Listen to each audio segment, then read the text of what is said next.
aujourd'hui.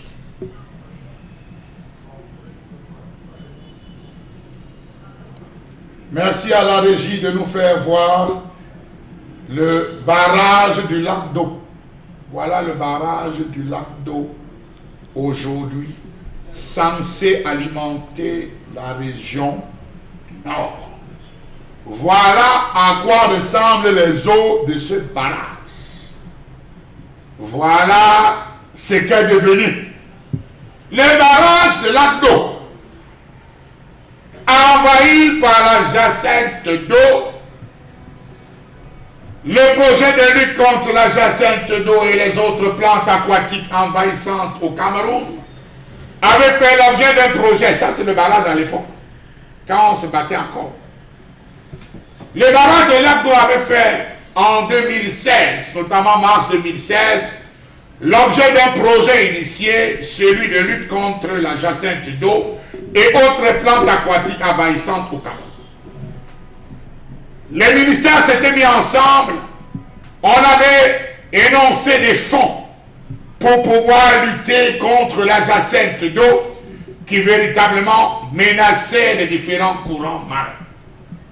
Le ministère de l'Environnement, de la Protection de la Nature et du Développement durable avait pris l'engagement ferme de le mettre comme cheval de bataille. Aujourd'hui, voilà le barrage de lac d'eau, envahi par une nappe de plantes. Comment comprendre cette négligence lorsqu'on sait que la jacinthe d'eau est devenue l'un des fléaux les plus importants pour les étendues d'eau douce, rivières et lacs des tropiques? Là-bas, à lac d'eau, le spectacle est très effrayant au vu de l'ampleur du phénomène. La presque totalité de la surface de l'eau est couverte avec un niveau élevé de désagréments pour l'écosystème. Dans un premier temps, elle menace la biodiversité. Peu d'espèces végétales peuvent résister à la croissance rapide de cette plante. Cette dernière finit par étouffer les espèces natives en formant des denses tapis monospécifiques qui bloquent la lumière aux strates inférieures. La jacinthe d'eau menace non seulement la biodiversité végétale, mais aussi celle de la faune. Ainsi, certains oiseaux, spécialistes des milieux humides, pourraient être négativement affectés par la présence de cette espèce. Que fait le ministre de l'Environnement? Il existe dans ce pays. Que fait-il? Les plantes constituent un milieu privilégié de prolifération de moustiques, vecteurs de la malaria via l'anophèle femelle, qui reste une des premières causes de mortalité des populations, en particulier les femmes enceintes et les enfants dans cette région. Depuis que la jacinthe d'eau a pris ses proportions, les hospitalisations, les docteurs se lèchent les doigts parce que le palu bat les records.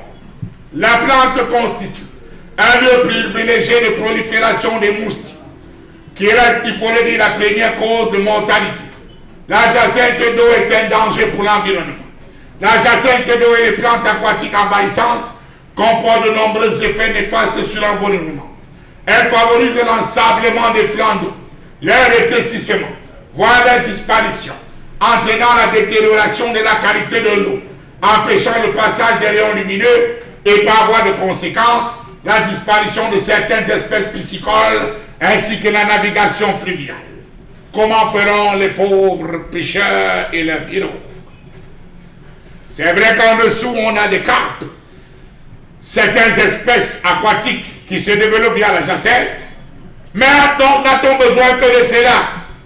Un des désagréments généralement évoqués lorsqu'on aborde la question de la prolifération de cette plante est sa propension à recouvrir totalement la surface de l'eau qu'elle communise, d'où son impact négatif sur la navigation, l'irrigation, la pêche, la production d'électricité.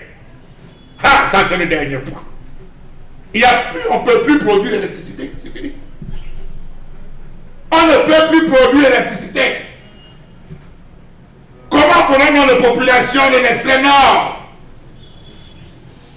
Sur le plan environnemental, elle pollue l'atmosphère car sa décomposition en aérobie dans l'eau émet du méthane, puissant gaz à effet de serre.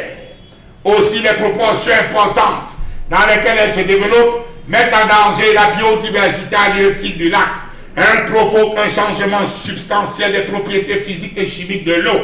Sur le plan économique, elle nuit à la pêche en réduisant fortement les concentrations d'oxygène de l'eau et dans les rendements en poisson ainsi qu'en obstruant les filets de pêche. Sur le plan sanitaire, elle crée un environnement favorable aux moustiques, favorise le développement de certaines maladies telles que la bilharziose et abrite des serpents venimeux qui naviguent. Bravo au ministre de l'Environnement, vous travaillez bien. Bravo au ministre de l'Élevage, des Pêches et des Industries animales. C'est là qu'est la preuve que véritablement les pêcheurs et les populations se nourrissent. Bravo à vous. Qui vivra au Cameroun verra. Dans tous les cas, on nous dit que cette plante a suffisamment entamé les turbines du barrage de lac d'eau.